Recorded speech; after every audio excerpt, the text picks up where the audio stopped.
कि अगर हमारी डेथ हो जाती है सरकार की इस बेरुखी के कारण, तो मेरा निवेदन है कि परिवार को भी और सभी हमारे आंदोलनकारी भाइयों को भी कि हमारा संस्कार नहीं करना। सिर्फ पंजाब बॉर्डर के ऊपर ही किसान बैठे हैं, उत्तर प्रदेश भी है, हरियाणा है, राजस्थान है, बाकी के और जो स्टेट हैं वो वहाँ पर क्यों नहीं एक्टिव हो पा रहा अभी? खान जो संयुक्त किसान मोर्चा यहाँ पर इकट्ठा नहीं हुआ, इस कारण कहीं न कहीं ये आंदोलन कमज़ोर पड़ा और इस कारण ही आगे नहीं जा पाए। तो हम सोचेंगे भाई हमने एसकेएम के साथ रहना है या नहीं रहना, ये भी एक बड़ा सवाल है। बिल्कुल। नमस्कार, मैं हूं अजय भारद्वाज और आप इसमें ग्राउंड मीडिया देख रहे हैं। साथियों, फिलहाल खनौरी बॉर्डर पर इस वक्त हमारी टीम मौजूद है। पीछे आप देख सकते हैं हजारों किसानों की जत्थेबंदियां यहाँ पर ट्रैक्टर ट्रैलियों के साथ लगातार 10 महीने हो चुके हैं। ये किसान यहीं पर डटे हैं, यहीं पर बैठे हैं, दिन रात अपनी जो यहीं पर गुजारते हैं। दिखा दीजिएगा, ये वही खनौरी बॉर्डर है। लगभग 9 महीने पहले, 9 से 9.5 महीने पहले भी वो तमाम तस्वीरें हमने आपको दिखाई थी कि जब जवान और किसान आमने सामने थे। यहीं पर शुभकर्ण जो किसान, उनकी शहादत भी यहीं पर हुई थी, वो तमाम तस्वीरें भी हमने दिखाई थी। लेकिन दोबारा से फिर इस प्रकार से सोशल मीडिया पर वीडियो वायरल होने लगी। क्या दोबारा से फिर शुरू होगा किसान आंदोलन? फिलहाल किसान नेता जगजीत सिंह डल्लेवाल हमारे साथ मौजूद है। तमाम वो मुद्दे, तमाम वो सवाल जो आपके जहन में है, उन मुद्दों को लेकर के बातचीत करेंगे। और क्या फिर दोबारा से फिर दिल्ली जाएंगे किसान? जो बातें हैं, जो आपके मन में सवाल है, वो बातचीत भी करेंगे। और किन मुद्दों को लेकर के अभी तक यहीं पर डटे हैं? क्या सरकार के साथ लगभग 10 महीने हो चुके हैं, अभी तक कोई वार्ता हुई है या नहीं हुई है? वो तमाम मुद्दों के ऊपर जानकारी लेंगे। सबसे पहले तो डल्लेवाल जी, ग्राउंड मीडिया में स्वागत है। नमस्कार। सत श्री अकाल जी। कैसे हैं? ठीक है? हाँ ठीक हूँ, बढ़िया। क्या कहना चाहेंगे? 10 महीने से अभी तक बॉर्डर के ऊपर डटे हैं, यहीं पर बैठे हैं, दिन रात हजारों किसान ट्रैक्टर ट्रैलियों के साथ, चाहे गर्मी की बात करें चाहे सर्दी की बात करें, यहीं पर बैठे। अभी तक सरकार के साथ कोई वार्ता नहीं हुई। देखिए, सबसे बड़ी बात तो ये समझने वाली होती है कि जो आपका सवाल है कि 10 महीने से यहाँ पे बैठे हैं जी, डटे हैं, बैठने डटने की वजह क्या है जी? जो हमारी डिमांड है, उसमें जो मेजर डिमांड किसानों की ऋण मुक्ति, एमएसपी की गारंटी कानून, डॉक्टर स्वामीनाथन रिपोर्ट की सिफारिशों को लागू करना जी, ये जो हमारी तीनों डिमांड है वो किसान की लाइफ लाइन है। अगर किसान का भविष्य बचाना है, आने वाली नस्लें बचानी है, तो ये अति आवश्यक है कि ये तीनों मांगे अब पूरी करवानी होंगी। इसके ना होने की वजह से आप देख रहे हो कि इस समय किसानों की जो पैडी की फसल है वो पंजाब और हरियाणा के अंदर बुरी तरह मतलब सरकार की तरफ से रोल दी गई, जानबूझकर रोल दी गई, मैं ये बात कहूँगा जी। तो अगर ऐसा होता, जो सरकार ये कहती थी, प्रधानमंत्री जी कहा करते थे एमएसपी है, था और रहेगा, अब एमएसपी कहाँ गया? हमारा धान 200-200 रुपए, 300-300 रुपए, 500-500 रुपया कम रेट पर बिका, तो 1800-1800 पे भी मतलब किसानों का धान बेचने के लिए किसान मजबूर हुआ। ठीक है, तो इसका मतलब एमएसपी नहीं है, वो केवल एक ऐलान करने वाली बात है। यही हम चाहते हैं कि किसान की फसल का जो रेट अनाउंस होता है, जो भाव अनाउंस होता है, उसके ऊपर गारंटेड खरीदारी हो, ये लूट ना हो। आपने एक OECD की शायद रिपोर्ट देखी हो या पढ़ी हो, उसमें एक बड़ी बात कही गई है, उसमें ये बात क्लियर की गई है कि साल 2022 से लेकर 23 तक एक वर्ष में जी 14,72,000 करोड़ रुपया किसान को उनकी फसलों का भाव एमएसपी से कम देकर जो डिफरेंस रहा, वो जो लूट लिया गया, वो 14,72,000 करोड़ रुपया है पूरे देश के किसानों का एक साल का जी। तो अगर इतनी बड़ी लूट हो रही है किसान की, देश के किसान की, तो किसान बच कैसे पाएगा? उसके ऊपर कर्ज तो फिर होगा, और वही कर्ज उसकी सुसाइड का कारण बन रहा है। तो वही कर्ज जो इसको और भी ध्यान से देखें, हमारे जो बुजुर्ग थे, पूर्वज थे, जो हमारे बड़े आदमी, दादा परदादा, उनके जमाने में के ऊपर आप ध्यान दोगे तो किसी दादा के ऊपर सर पे कर्ज नहीं था, और बहुत थोड़ी फसल निकाला करते थे। तब भी उन्होंने, अब तो हम एक बच्चे की शादी करते हैं, ज़्यादा से ज़्यादा 2 की करते हैं। बिल्कुल। तब हमारे दादा ने तो 8-8 बच्चों की शादी की है। तो इसका मतलब शादी तो कर्ज का कारण नहीं है। 8 बच्चों की शादी करने के बावजूद अगर दादा के सर पे कर्ज नहीं हुआ तो इसका मतलब शादी कर्ज की वजह नहीं है। नहीं है। दूसरी बात, अगर घर पाना, हमारे जो बात कही जा रही है, बड़ी बड़ी कोठियां, महल जैसी कोठियां बना रखी हैं किसानों ने। किसानों के पास लग्जरी गाड़ियां हैं। हाँ, जो बातें कह रखी हैं। तो इसके मामले में अगर देखा जाए तो देखिए, जब हमारे दादे के 4 बेटे थे तो उस जमाने में जब घर बनाया गया अपने बेटे के लिए, तो वो उनकी चारों तरफ जो दीवार निकाली गई घर को कवर करने के लिए, आज जितनी ईंट एक महल जैसी कोठी में लगती है ना, उतनी ईंट वो हमारे दादाजी ने एक दीवार में लगाई थी। 24 इंची दीवार होती है। हाँ। और सेकंड बात, उसमें ये भी बात थी, उसमें 4-4 कनाल का मकान था। तूड़ी का भी जगह थी, उसमें पशुओं की भी जगह थी, उसमें मशीनरी की भी जगह थी, सब के सब प्रबंध वहाँ पे थे उनके जी। और अगली बात, जो वो कह रहे हैं कि लग्जरी गाड़ियां रख रखी हैं लोगों ने, ये बात तो क्लियर है। अगर आपने नहीं देखा, आपकी आयु कम है, तो पुराने बुजुर्गों से पूछ लेना। वो जो हमारे बुजुर्ग थे, उनके पास बहुत अच्छी किस्म की घोड़ियां हुआ करती थी सफर करने के लिए, जाने आने के लिए। अब गाड़ियां हैं, उस समय घोड़ी हुआ करती थी। वो जो उस समय घोड़ी हुआ करती थी, उसमें 2 तरह की घोड़ी का नाम मतलब प्रसिद्ध था किस्मों का। एक तो कहा करते थे सिंध की घोड़ी, और दूसरी को कहा करते थे अरब की घोड़ी, अरबी। और वो अरबी घोड़ी और सिंध की घोड़ी की अगर आज कीमत लगाओगे तो मेरा ख्याल है फॉर्च्यूनर से ज्यादा है आज। तो अगर गाड़ी कर्ज की वजह, तो उस पर दादे के ने जो घोड़ी के ऊपर सफर किया, फिर उसके ऊपर कर्ज हो जाना चाहिए था। इसका मतलब कर्ज की वजह ये नहीं है।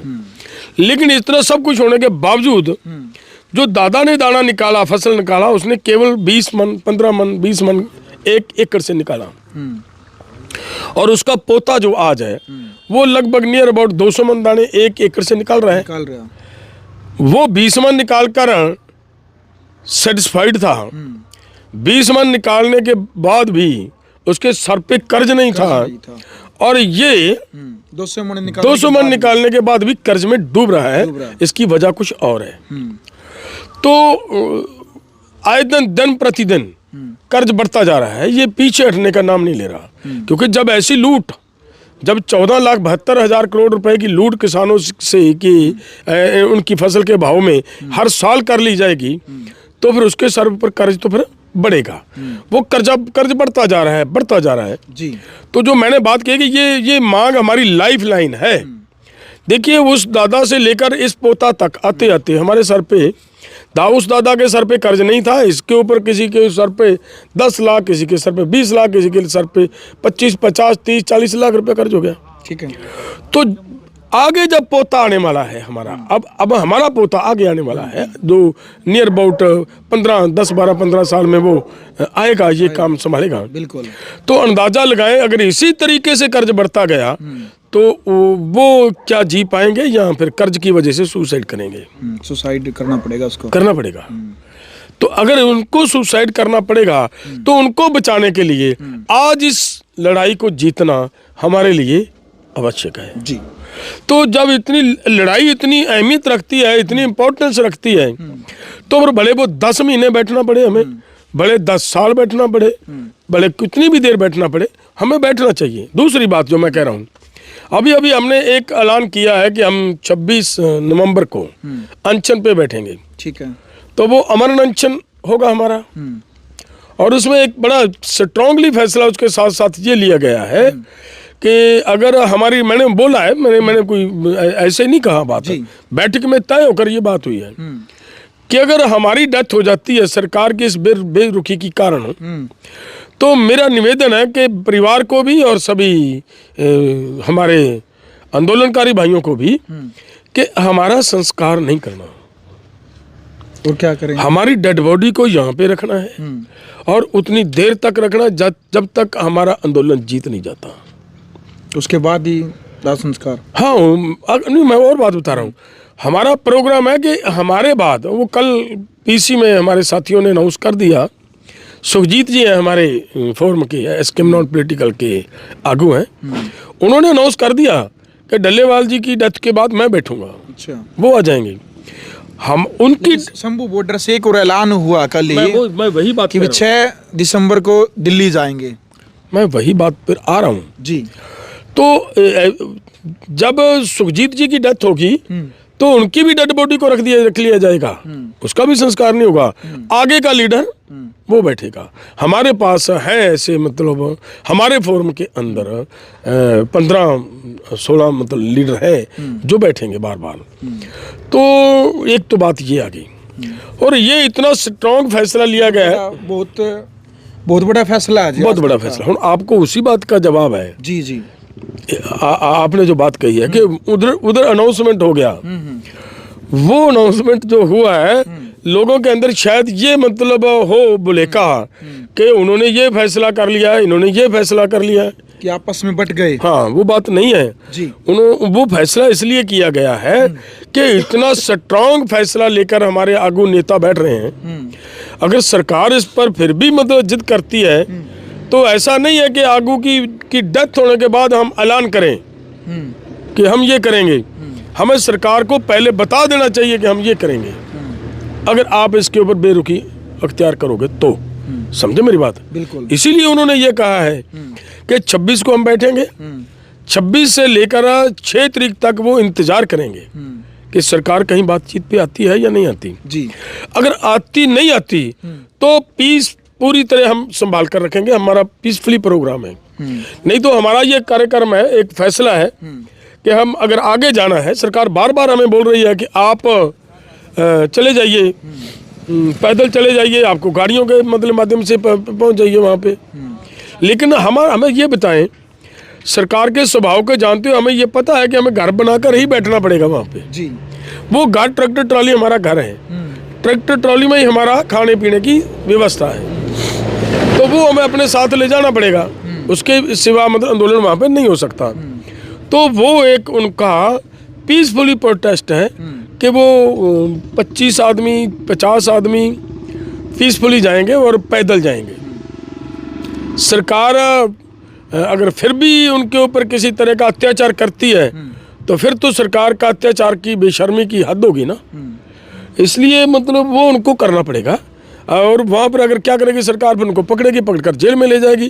फिर एक तरफ मतलब इधर अनशन चलेगा, उधर जेल पर आंदोलन शुरू हो जाएगा। तो वो तो करना पड़ेगा ना। हम पूरी तरह देश को और शांति को कहीं पे भी डिस्टर्ब नहीं होने देना चाह रहे। हम नहीं चाहते कि और लोगों को परेशान करें। इसलिए ये भी हमारा ये जो हमने मतलब ये प्रोग्राम दिया है, हमारा यही है कि देखिए सरकार इतनी निर्लज्ज हो चुकी है। पिछले आंदोलन के, पिछले किसान आंदोलन के हमारे लगभग 800 के करीब किसान शहादत हो गई जी। उनकी शहादत को मानने के लिए सरकार तैयार नहीं है। इस आंदोलन में भी हो गए 400 जख्मी। एक हमारा नौजवान जिसके सर में गोली मारकर इन्होंने मार दिया, शुभकर्ण। जब हमारा एक नौजवान गोली मारकर मार दिया गया, हमारे प्रधानमंत्री जी, हमारे गृह मंत्री जी और हमारे यहाँ कहें कि हरियाणा के किसी मिनिस्टर का तो क्या आना था, इन्होंने हरियाणा वालों ने वो गोली मारने वालों को वो अवार्ड देने के लिए उनके नाम चिन्हित किए। उन्हीं के नाम जिन्होंने गोली मारी है उनको शाबाश दे रहे हैं, उनको अवार्ड दे रहे हैं। तो उनसे तो उम्मीद ही नहीं की जा सकती। तो दूसरी बात, हमारे पंजाब के जितने भी भाजपा के नेता हैं, एक भी नेता की तरफ से किसानों की इतनी उसके उनका सहानुभूति नहीं पे मतलब प्रकट नहीं की गई।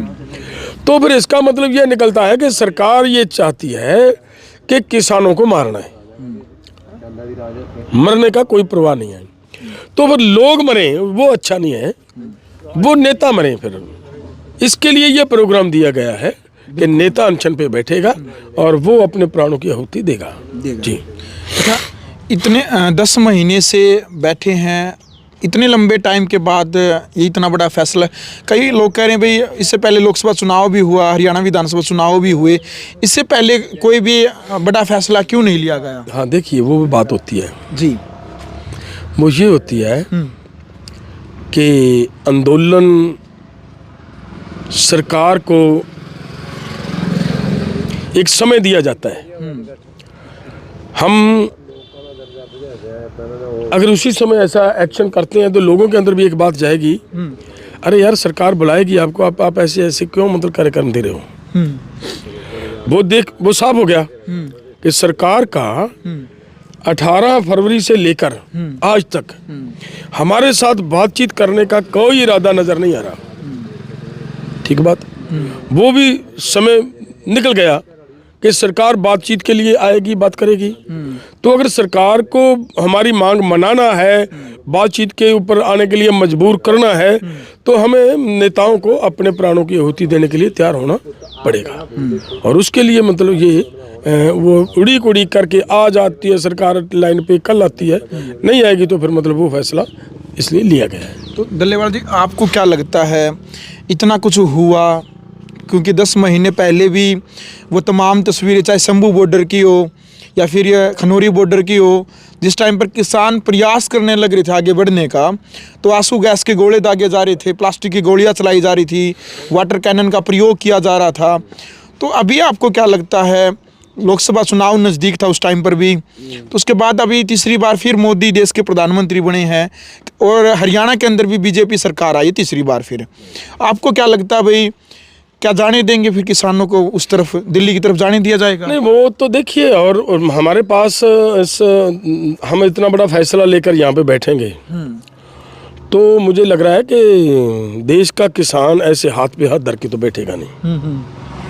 इस मूवमेंट को तो तब भी किए गए थे, काफी प्रयास किए गए थे। नहीं, अब हमने ये कहा है ना कि हम ट्रैक्टर नहीं लेकर जाएंगे, हमारा 50 आदमी का, 51 आदमी का, 100 आदमी का, 101 आदमी का जत्था जाएगा। अगर वो बार बार बोल रहे हैं ना कि भाई आप पैदल चले जाइए, आप ट्रैक्टर ट्रॉली छोड़कर चले जाइए, देखते हैं ट्रैक्टर ट्रॉली के बगैर जाने देते हैं या नहीं जाने देते। लेकिन हमें ये पूर्ण विश्वास है कि जाने नहीं देते ये लोग।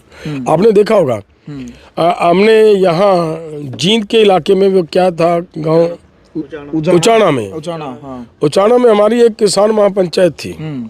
हमारे पंजाब से बस से जानी थी, हम जाना था, मैंने भी जाना था। तो जगह जगह पे बैरिकेडिंग करके हमें रोका गया।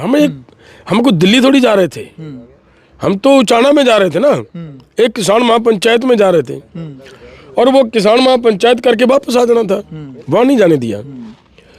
जब हमने ये आंदोलन शुरू किया है, हम तो जो ट्रैक्टर ट्रॉली पे जा रहे हैं, हमें रोकना है, लेकिन हमारी सहयोगी ऑर्गेनाइजेशन जितनी भी है, मध्य प्रदेश से आई, कर्नाटका से आई, उड़ीसा से आई, तमिलनाडु से आई, केरला से आई, महाराष्ट्र से आई, वो यूपी से निकली, जितनी भी वो ऑर्गेनाइजेशंस हमारी निकली वहाँ से अपने साथी लेकर, सबको रास्ते में, बहुत सारों को तो भोपाल में इन्होंने रोक कर ट्रेन, सबको ट्रेन से उतारा गया और उतार कर वापस भेजा। इधर की ट्रेन पे नहीं चढ़ने दिया, उधर की ट्रेन पे भेजा उनको। तो मतलब ये देखेंगे इस तरीके से सरकार का ये जो चेहरा है वो भी हम नंगा करने का प्रयास करेंगे। अच्छा, जिस टाइम पर अभी किसान आंदोलन 2 की जो शुरुआत हुई है, तो इसमें उस टाइम पर सभी जो किसान नेता आपकी तरफ से जो प्रेस कॉन्फ्रेंस की जाती थी, ये कहा जाता था कि भी इसमें जो गैर राजनीतिक संगठन है किसानों के, कि वही शामिल होंगे। संयुक्त किसान मोर्चा के जो नेता हैं वो इसमें शामिल नहीं हुए, कारण क्या रहा? कई लोगों का कहना कि भी इस कारण जो पूरे देश के किसान, जो संयुक्त किसान मोर्चा यहाँ पर इकट्ठा नहीं हुआ, इस कारण कहीं न कहीं आंदोलन कमज़ोर पड़ा और इस कारण ही आगे नहीं जा पाए। देखिए, आगे नहीं जा पाए का नहीं, इसमें राकेश टिकैत शामिल हुआ, मैं पूरी बात रख देता हूँ जी। पहले तो आपका ये बात है कि इसी वजह से वो दूसरे साथी ना होने के कारण ये आगे नहीं जा पाए।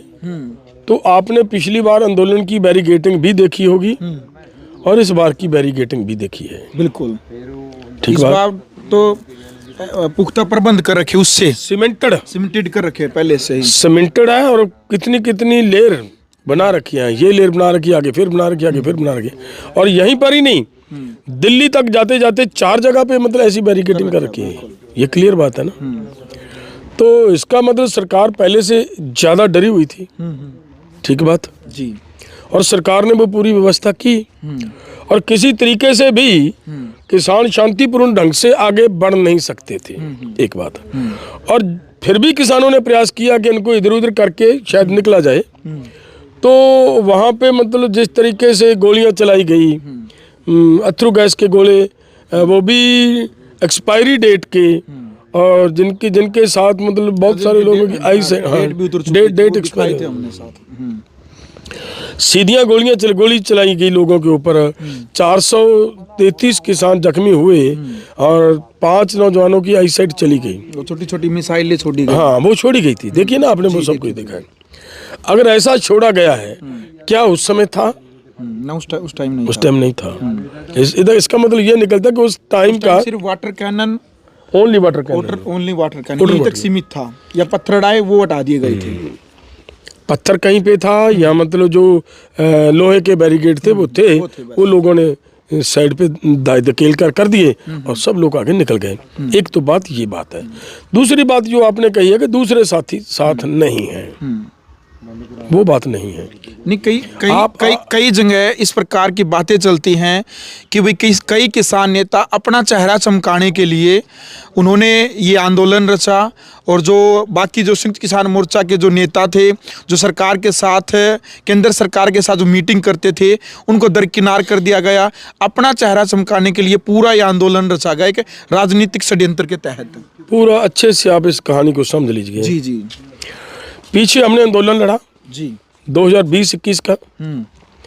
हमारा सबका ये ऐलान था, और आपको भी ये अच्छी तरह पता होगा कि हमने स्टेज पे जी किसी पॉलिटिशियन को नहीं आने दिया। सब किसी भी पार्टी से आपने नहीं आने कोई भी आया हो जी, किसी को बोलने नहीं दिया। नहीं बोलने दिया। जब चुनाव आया, उस आंदोलन के दौरान ही कहूँगा, वो आंदोलन चल ही रहा था। वो आंदोलन बहुत जल्दबाजी में समाप्त करवाया गया हमारे कुछ साथियों की तरफ से। तो आकर एक पार्टी बनाई गई। चुंडूनी जी ने अलग पार्टी बनाई, और दूसरे पंजाब वाले भाइयों ने अलग पार्टी बनाई। अब जब उन्होंने पार्टी बना ली, तो ये आप बताएं, क्या वो जो पॉलिटिकल पार्टीज हैं जिन्होंने इलेक्शन लड़ने वाले लोग, जिनको हमने पूरा आंदोलन स्टेज के पास नहीं आने दिया, उनसे क्या ये कम रह गए? बिल्कुल सेम चीज हो गए। तो फिर अगर आंदोलन को गैर राजनीतिक रखना है, तो ये सख्त फैसला लेना जरूरी था, इसलिए लिया गया है। पूरा क्लियर स्टैंड है उसके ऊपर। जो हमारा किसी के साथ वो मतलब पर्सनल कोई लेना देना नहीं है, ना कोई झगड़ा है। विचारों का झगड़ा होता है। हमने उसी दिन कहा था कि इस आंदोलन को आगे भी चुनाव में भाग नहीं लेना चाहिए, पार्टी बनाकर चुनाव में नहीं उतरना चाहिए, हमने वो समय भी कहा था। लेकिन इन साथियों ने हमारी निवेदन के ऊपर कोई गौर नहीं किया, वो चले गए। तो उनका अलग होना तो स्वाभाविक था। एक बात। दूसरी बात, उसमें एक और भी है। देखिए, कुछ ऑर्गेनाइजेशन ऐसी हैं जिन्होंने ये बात कही कि अगर आप भविष्य में किसान की संपूर्ण ऋण मुक्ति की बात करोगे, तो हम सोचेंगे भाई हमने एसकेएम के साथ रहना है या नहीं रहना। ये भी एक बड़ा सवाल है। बिल्कुल। हमारा मानना है कि पूरे देश के किसान को, मेरा केवल हमारा नहीं मानना, हमारे देश के बुद्धिजीवियों का मानना है, सभी लोग इस बात के ऊपर मोहर लगाते हैं कि ये बात ठीक है कि लगातार लंबे समय से किसान को उनकी फसलों का भाव ना देने की वजह से किसान के सर पर कर्ज हुआ है। ठीक बात। बिल्कुल। तो इसका मतलब यह निकलता है कि किसान ने जितना फसल का भाव नहीं मिला, किसान को घाटा पड़ा, यही मतलब निकलता है। तो जिस आदमी ने फसल कम बेचा है उसको कम घाटा, जिसने ज्यादा बेचा उसको ज्यादा घाटा। जब घाटा देने वाली चीज पैदा कर रहे हैं हम, तो घाटा ही पड़ेगा, तो उसका नुकसान ज्यादा हुआ है। तो इसका मतलब किसान, देश के किसान को सुसाइड से बाहर निकालने के लिए सबसे आवश्यक था कि हम ऋण मुक्ति के ऊपर काम करें। और जिन्होंने ये कहा कि हम अगर ऋण मुक्ति की बात करोगे तो हम सोचेंगे एसकेएम के साथ रहना है कि नहीं रहना, वो हमारे इस आंदोलन में हमारा साथ देगा क्या? एक बात। दूसरी बात, कुछ ऑर्गेनाइजेशनों ने ये कहा कि देश के अंदर केवल 10, 12 या 15% लोगों को अगर एमएसपी गारंटी कानून बनता है तो केवल 10-12% लोगों को फायदा होगा, सभी किसानों को फायदा नहीं होने वाला। तो इस एमएसपी गारंटी कानून का क्या फायदा? जो आदमी ये कह रहे हैं वो एमएसपी गारंटी लॉ लेने के लिए लड़ेंगे? नहीं लड़ेंगे। और मेरा मानना है कि अगर एमएसपी गारंटी लॉ मिलता है तो वो पूरे देश के लोगों के लिए लाभदायक है, पूरे देश के लिए लाभदायक है, लोगों के लिए नहीं मैं कह रहा, मैं सरकार के लिए भी कह रहा हूँ जी।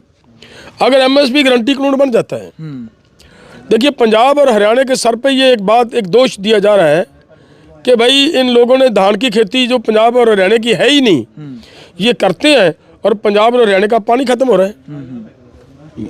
ये अक्सर बात हो रही है ना, बात हो रही है जी। प्रतिबंध भी कई बार तो हरियाणा के अंदर भी कई जगह धान बोने के लिए प्रतिबंध भी लगा दिया जाता होता है। आपने ये मत लगानी है जी। तो मेरा कहने का मतलब अगर पानी की चिंता है तो देखिए देश के लिए कितना लाभदायक है एमएसपी गारंटी कानून। अगर हमें एमएसपी गारंटी कानून दिया जाता है सभी क्रॉप्स के ऊपर 23 फसलों के ऊपर, तो हमारा जो मूंग की फसल है वो उसका जो भाव अनाउंस होता है उसके ऊपर वो बिकने की उसकी क्रय होने की गारंटी हो जाएगी। दाल के ऊपर तो सरकार ने पीछे एमएसपी देने की बात कही। मैं वही बात कह रहा हूँ, देने की बात तो बहुत बार कही लेकिन दी नहीं ना जा रही। अच्छा, सवाल तो ये है जी।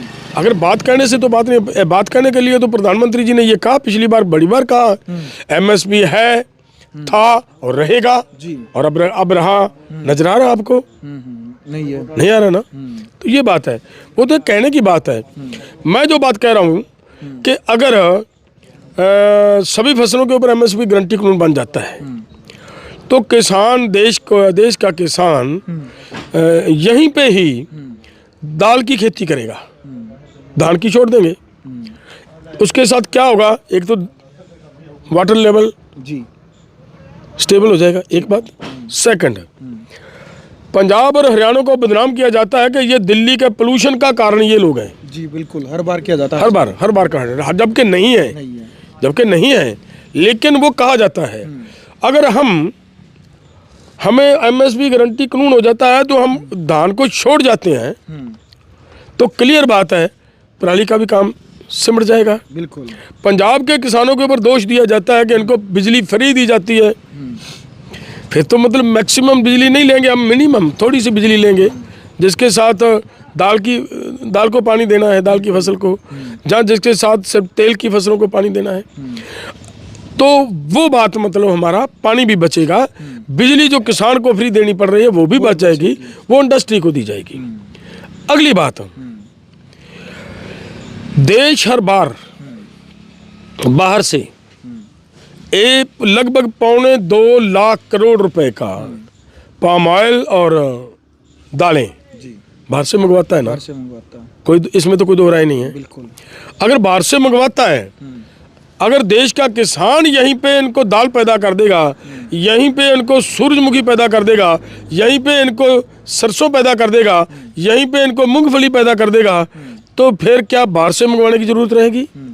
नहीं रहेगी। तो ये पैसा देश का जो बाहर जा रहा है ये बचेगा या नहीं बचेगा? बचेगा जी।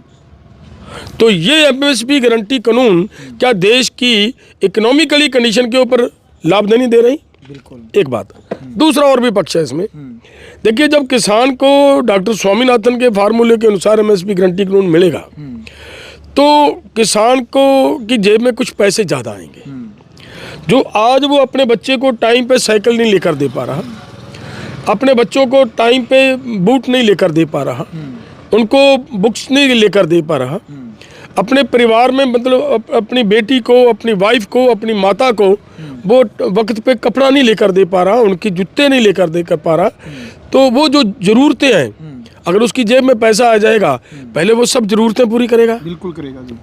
बाजार में जाएगा, जब वो पैसा लेकर बाजार में जाएगा तो वो पैसा तो बाजार में चला गया, सामान खरीद कर घर लेकर आएगा किसान। जब देश की पॉपुलेशन एग्रीकल्चर के ऊपर डिपेंडेड है, पॉपुलेशन जो वो 50% लोग, उनकी परचेजिंग पावर बढ़ेगी, क्या ईमानदारी से बताएं कि जो वस्तुएं वो अपने घर लेकर आएगा उनकी प्रोडक्शन नहीं बढ़ानी पड़ेगी? प्रोडक्शन बढ़ानी पड़ेगी। जब उनकी प्रोडक्शन बढ़ानी पड़ेगी तो इंडस्ट्री के अंदर हमारे बेरोजगार नौजवान हैं जो, उनको काम मिलेगा या नहीं मिलेगा? बिल्कुल मिलेगा, उनको भी काम मिलेगा। जब उनको काम मिलेगा, उनकी जेब में भी पैसा आएगा, वो पैसा फिर से बाजार में घूमेगा, तो देश की जीडीपी बढ़ेगी या नहीं बढ़ेगी? बिल्कुल बढ़ेगी ना। तो ये जो एमएसपी गारंटी कानून है, ये केवल किसानों के लिए नहीं है, ये सभी। एक और बात कहूँ मैं, जितनी हमारी परचेजिंग पावर, देश के लोगों की परचेजिंग पावर बढ़ेगी, सरकार उसके ऊपर वो लेती है, जीएसटी लेती है। बिल्कुल, वो वो सरकार के अकाउंट में जाता है, खजाने में जाता है। वो भी कि सरकार के खजाने में भी पैसा बढ़ेगा या नहीं बढ़ेगा? बढ़ेगा ना, बढ़ेगा जी। तो इसके लिए एमएसपी गारंटी कानून देने से देश का भी भला है, देश के किसानों का भी भला है, मजदूरों का भी भला। मैं इससे आगे और भी बात कह दूं कि अगर एमएसपी गारंटी कानून बन जाता है तो जो हमारा नॉर्मल कंज्यूमर है उसको भी बहुत बड़ा फायदा है, क्योंकि जब अगर किसान समर्थ हो जाएगा तो इसकी जमीन कारपोरेट के पास नहीं जाएगी। अगर जमीन कारपोरेट के पास चली गई तो इनका चेहरा देख लीजिए कारपोरेट का क्या है जी। अब जब अगस्त का महीना आएगा, घूम कर अब आएगा फिर से, बिल्कुल, वहाँ पे मक्की की मतलब जो क्या आप बोलते हो उसका, कुकड़ी बोलते हो, वो एक मजदूर सड़क पे बैठकर बेचता है, वो 10 रुपए की दे देता है, आम गरीब भी उसको लेकर खा लेता है। आपने कभी जाकर देखा है कि रिलायंस के मॉल के अंदर वही छल्ली की कीमत क्या है? बिल्कुल, क्या पता 100 रुपये हो जाए, जो 10 रुपये की जगह 100 रुपये हो जाए। वहाँ उसकी कीमत एक बार जाना चाहिए। आप जैसे पत्रकारों को जरूर जाना चाहिए, ताकि लोगों के सामने ये बात क्लियर की जा सके कि ये देखिए ये क्या है। अगर वो छल्ली की वहाँ पे एक रोड के ऊपर बैठा आदमी 10 रुपये, वहाँ पर 100 रुपये, वहाँ पे 80, 90, 100 रुपया है। इतना डिफरेंस है, 10 और 80 का 90 का फर्क है, 9 गुना का फर्क है। तो जो आज हमारे लोगों को गेहूं का आटा 35 रुपए या 40 रुपए किलो मिल रहा है, तो अंदाजा लगाएं कि ये अगर 10 गुना बढ़ गया तो कौन आदमी है जो आटा लेकर खा पाएगा? इसलिए देश का किसान की जमीन देश के किसान के पास रहनी अति आवश्यक है। एक बात और, आपने गेहूं का कभी रेट बढ़ता नहीं दिखा, आटे का रेट इतना बढ़ता नहीं दिखा जितना प्याज का रेट बढ़ जाता है। प्याज का बढ़ जाता है ना? क्यों बढ़ जाता है? उसके ऊपर एमएसपी गारंटी कानून नहीं है। इसके ऊपर तो एक एमएसपी होती है ना, और उसको कोल्ड स्टोरों में स्टॉक भी किया जाता है, हिसाब से रेट कर दिए जाते हैं बाद में। टमाटर कभी 5 रुपए किलो होता है, कभी 100 रुपए किलो हो जाता है। आप पिछले साल आपने देखा होगा, पानी में बहती हुई लिए लहसुन लोगों ने ट्रालियां मतलब पानी में बहा दी, कुछ नहीं मिला लोगों को। लेकिन आज वही लहसुन 300-350 रुपए पर केजी है, बिल्कुल वो मिल रही है लोगों को। तो अगर एमएसपी गारंटी कानून बन जाएगा, सभी वस्तुओं के ऊपर बन जाएगा, सब्जियों के ऊपर भी बन जाएगा, दाल, आपने ये भी देखा होगा को एक बार जो दाल है वो जो मूंग की दाल होती है, दली हुई दाल होती है, वो 200-250 रुपए किलो पर चल गई थी। बिल्कुल चली गई थी ना। वो क्यों चली गई? अरे भाई है तो वो 80 रुपए किलो, वो उस समय तो रेट ही उसका 80 ने भी नहीं था, उसका तो 72 रुपए रेट था उसका केजी का। और हमारे कंज्यूमर को वो मिल रही थी दलने के बाद 150, 200, 250 रुपए किलो पर मिल रही थी। तो अगर इनका गारंटेड हो जाएगा ना कि ये इसका ये रेट है और इतने % इसमें मतलब प्रॉफिट है, तो उसका रेट भी एक सीमा में बच जाएगा। यानी कि चाहे वो किसी भी वर्ग से हो, चाहे वो गरीब है, चाहे कोई भी हो, उसको फायदा होगा एमएसपी के बाद। एमएसपी गारंटी कानून के बाद सभी को फायदा होने वाला है, ये केवल किसानों का मुद्दा नहीं है। तो इसीलिए ये लड़ाई लड़नी और जीतनी जरूरी है, क्योंकि हमारे किसानों के लिए तो एक खास बात ये है ना कि हमारे हाथ से अगर हमारा रोजी रोटी का जो मेन सोर्स ज़मीन है, अगर कर्ज ऐसे ही बढ़ता रहा तो हमारे बच्चे मतलब फिर सुसाइड करेंगे। उनके लिए हमें लड़ना चाहिए और उसके लिए हम लड़ रहे हैं। उसी के लिए हमने ये प्रोग्राम दिया है कि हम अनशन पे बैठेंगे और हम अनशन भी टिल डेथ करेंगे और उसके बाद नेक्स्ट साथी बैठेगा और तब तक हमारा किसी का भी अंतिम संस्कार नहीं किया जाएगा जब तक हमारी मतलब मांगे प्रवान नहीं कर ली जाती।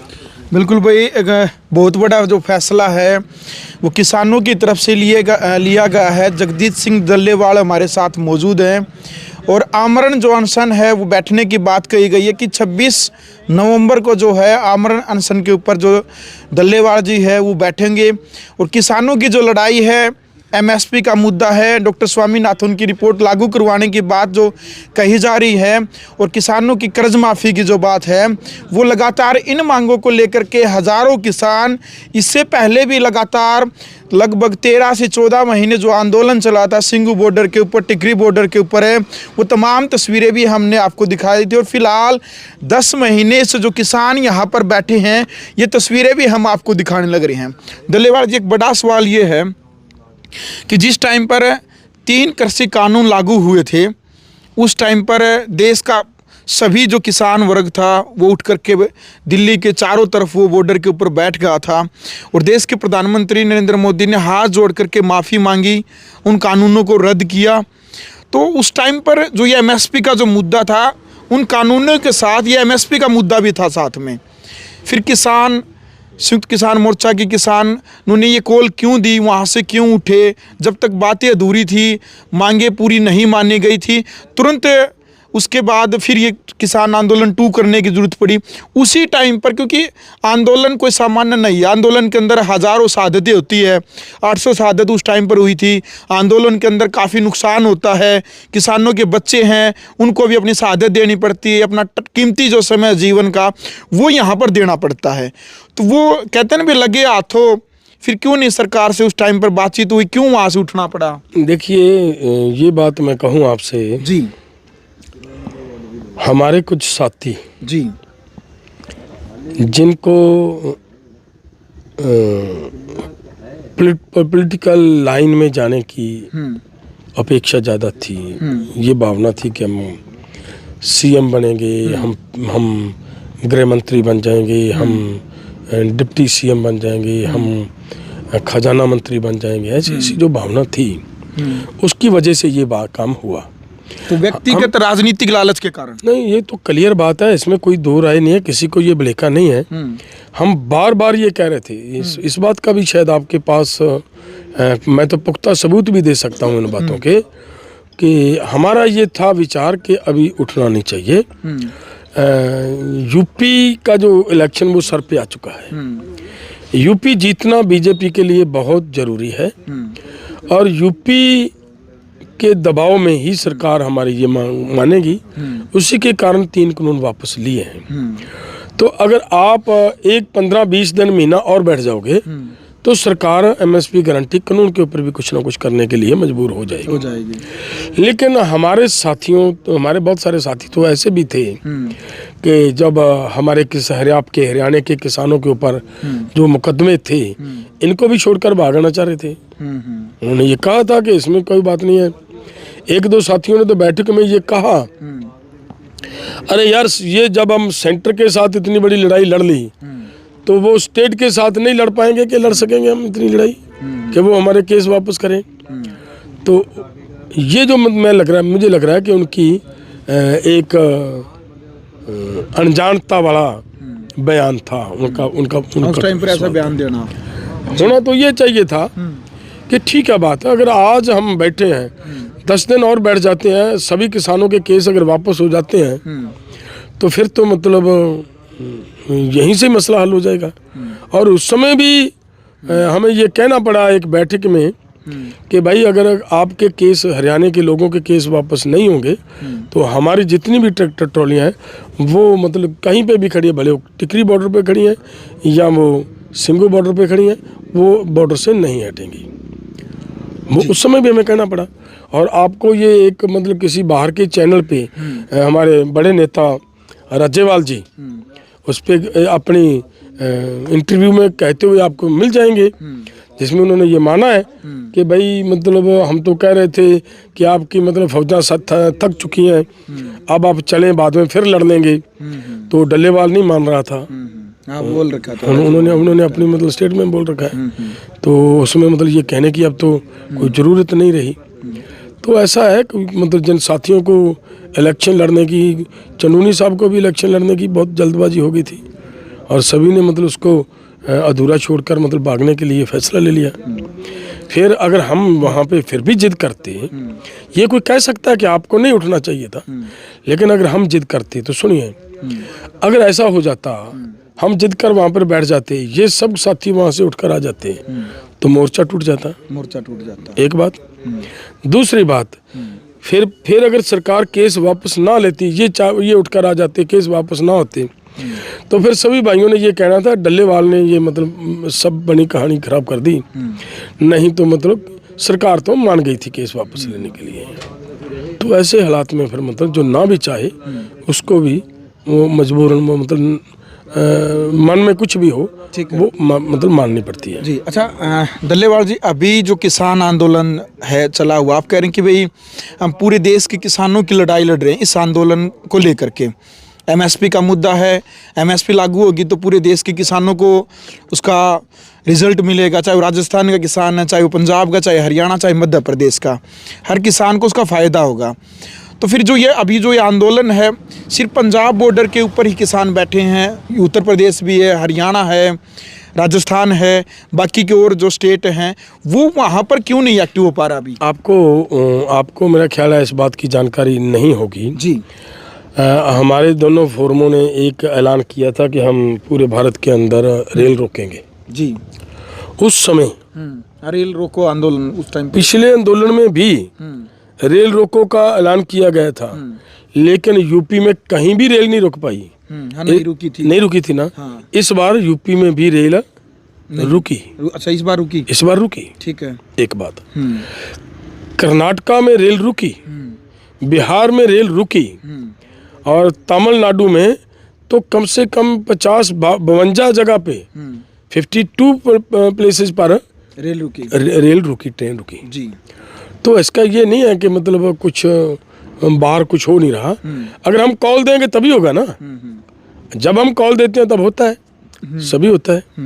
तो पूरे देश के अंदर ये आंदोलन चल रहा है। आपको ये पता चला होगा कि पिछले समय कर्नाटका और तमिलनाडु के किसानों ने हमें बुलाया था। मैं और सिरसा जी जा रहे थे, हमारे साथ एक साथी और भी जा रहा था। तो हमारे पास वो एक पेन ड्राइव थी जिसमें ये यहाँ मोर्चे के ऊपर जितना भी गोलियां चलाई गई हैं, जितने लोगों को वो किया गया, थ्रू गया, छोड़ा गया, वो पूरी की पूरी कहानी उसमें थी, उसमें सब था। ठीक है। तो सरकार को इस बात की इंफॉर्मेशन थी कि वहाँ जाकर ये लोगों को दिखाएंगे और प्रेस को भी दिखाएंगे। और जब साउथ के अंदर ये प्रेस को दिखाएंगे तो फिर मतलब स्वाभाविक है कि उसका चिंगारी फूटेगी वहाँ पर, वहाँ आंदोलन तेज होगा।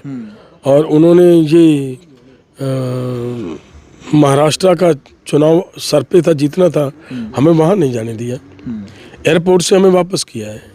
हमारी ट्रेनें आपने उसकी टिकटें, फ्लाइट की टिकटें मतलब रद्द की, उन्होंने कैंसिल की और हमें वापस आना पड़ा, खामखा बहाने बनाकर। बिल्कुल। सो मेरा कहने का मतलब ये है कि आंदोलन सभी जगह पे हो रहा है। कर्नाटका में भी हो रहा है, अपना यूपी में भी हो रहा है।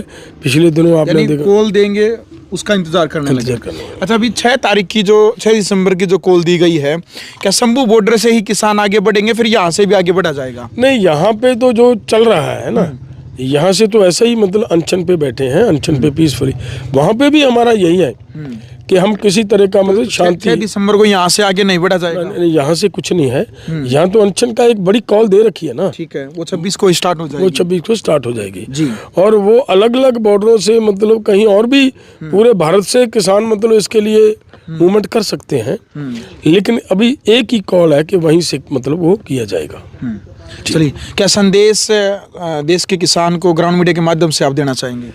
देखिए, हम तो ये कहेंगे कि देखिए भाई, ये जो आपके बच्चों की लड़ाई है, आपकी बहु बेटियों की नस्ल फसल की इज्जत की लड़ाई है। ये जब किसान किसान नहीं रहेगा तो उसको मजदूर बनना पड़ेगा। जब वो मजदूर बनेगा तो फिर मतलब जो व्यक्ति आदमी पुरुष मजदूर बनेगा तब वो घर में जो औरत है उसको भी मजदूरी करनी पड़ेगी। तो जो कहीं भी किसी इंडस्ट्रियलिस्ट के पास किसी फैक्ट्री में मजदूरी मेहनत मजदूरी करने जाएगी तो वहाँ से इज्जत सही सलामत आने की उम्मीद नहीं है, क्योंकि वो कारपोरेट्स होंगे। तो इसलिए ये पूरे देश के लोगों को, और मैं ये कहूँगा कि ये मजदूरों की भी लड़ाई है। क्लियर मांगे हैं इसमें मजदूरों की। जी जी। हमने उसमें रखा हुआ है कि मजदूर की जो नरेगा की दिहाड़ी है वो बढ़ाकर 400 रुपया की जाए, उनके दिन बढ़ाए जाएं, ये सब लिखी बात है। और जो अगर एमएसपी की गारंटी कानून नहीं बनता, किसानों से ज़मीन छिन जाती है, मजदूरों की संख्या बढ़ जाएगी तो मजदूरी का रेट और कम हो जाएगा, वो भी मजदूरों का भी साथ में नुकसान होगा। तो इसलिए वो जो आदमी जिस जगह पे काम कर रहा है उसका काम सलामत रहे, इसके लिए एमएसपी गारंटी कानून होना चाहिए। बिल्कुल। चलो भाई, फिलहाल वीडियो आपने देख ली है। किसान नेता जगजीत सिंह डल्लेवाल हमारे साथ मौजूद हैं। फिलहाल खनौरी बॉर्डर के ऊपर हमारी टीम मौजूद है और लगातार किसान अपना संघर्ष करने लग रहे हैं। और किसानों का कहना है कि भाई हम देश के सभी किसानों के हित को लेकर के ही ये आंदोलन की शुरुआत है। एमएसपी का मुद्दा जिस टाइम पर 3 जो कृषि कानून थे जिनको काले कानून कहा जाता है किसानों की तरफ से, वो रद्द किए गए थे, लेकिन एमएसपी का मुद्दा और डॉक्टर स्वामीनाथन की रिपोर्ट है लागू करवाने का मुद्दा वो ज्यों का त्यों बना हुआ है। इस लड़ाई को लगातार किसान लड़ने लग रहे हैं, लेकिन सरकार ने पिछली बार भी 10 महीने पहले भी किसानों के ऊपर आंसू गैस के गोले, प्लास्टिक की गोली और मिसाइल जैसे गोले तक यहाँ पर बम तक छोड़े गए थे। फिलहाल क्रिया की प्रतिक्रिया आप जरूर रखें। 26 नवंबर को जगजीत सिंह डल्लेवाल है यहाँ पर आमरण अनशन पर खनौरी बॉर्डर के ऊपर बैठेंगे। आप सभी भी यहाँ पर पहुँचे। और 6 दिसंबर की जो कॉल है शंभू बॉर्डर के ऊपर वहाँ पर दी गई है कि 6 दिसंबर को आगे बढ़ा जाएगा दिल्ली की तरफ। वो तमाम तस्वीरें भी हम आपको दिखाएंगे। फिलहाल आप क्रिया की प्रतिक्रिया जरूर रखें मर्यादित भाषा में। वीडियो को शेयर करें। ग्राउंड मीडिया के लिए अपने कैमरा के साथ खनौरी बॉर्डर से मैं जब भारद्वाज।